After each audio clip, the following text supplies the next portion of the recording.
नमस्कार दोस्तों, स्वागत है आप सभी का मेरे YouTube चैनल स्टेनो गुरु सेवा में। दोस्तों शुरू करते हैं आज की विशिष्ट डिक्टेशन संख्या 2, गति 80 शब्द प्रति मिनट। स्टार्ट।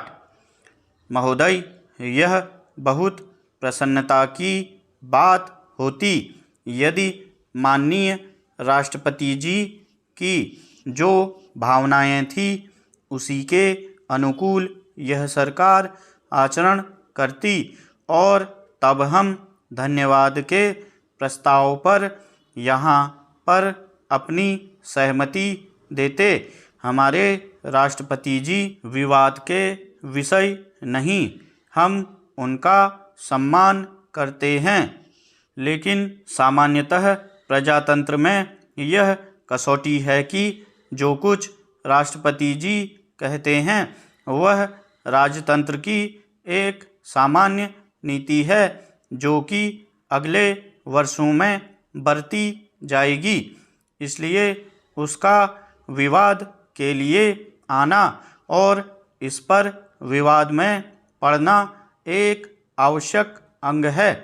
आज धन्यवाद का प्रस्ताव प्रस्तुत करने के लिए जब हमारे मित्र पार्थसारथी जी खड़े हुए तो ऐसा लगता था कि अच्छे वक्ता, योग्य वक्ता होते हुए भी उनके पास बोलने के लिए कोई विशेष पदार्थ नहीं था, उनके पास बोलने के लिए कोई मसाला नहीं था और इसलिए वह दबी आवाज़ में बोल रहे थे।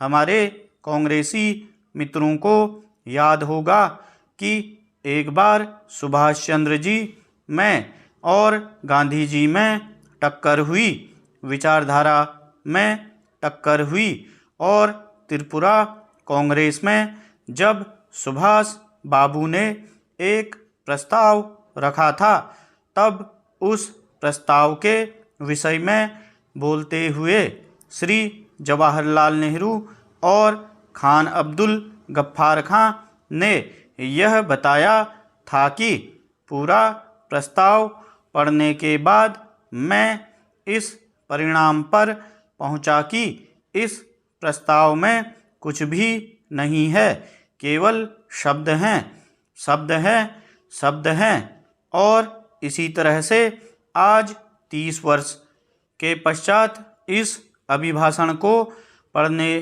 के बाद मालूम होता है कि केवल शब्द है और इसके अतिरिक्त कुछ नहीं है। बहुत से मित्रों ने प्रांतों की बात की और बहुत से मित्रों ने शांति के मसीहा बनकर संसार को सीख दी और शुभकामनाएं दी। न तो हम शांति के मसीहा हैं और न हम प्रांतीयतावादी हैं।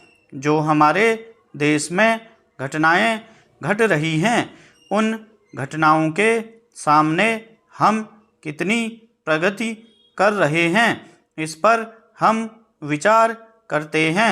यह बात सही है कि हम यह कल्पना नहीं कर सकते कि चाहे कोई भी राज कितना ही अच्छा क्यों न हो उसमें कुछ खराबी न हो। हमारे राम राज्य की कल्पना जो गांधी जी ने की थी उस राम राज्य के बारे में भी लोगों ने गलतियां बताई। इस राज में भी हम यह कहें कि गलतियां हैं तो हम समझ सकते हैं कि हमारे मित्र हमें क्षमा करेंगे।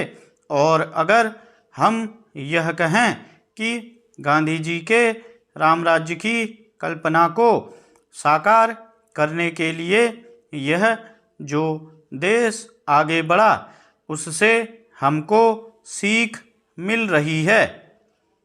हमारे देश में दो सामान्य बातें हैं, एक तो देश को आंतरिक स्थिति से और दूसरी देश की जो बाह्य स्थिति है उससे हम दोनों दिशाओं में बुरी तरह से असफल हुए हैं।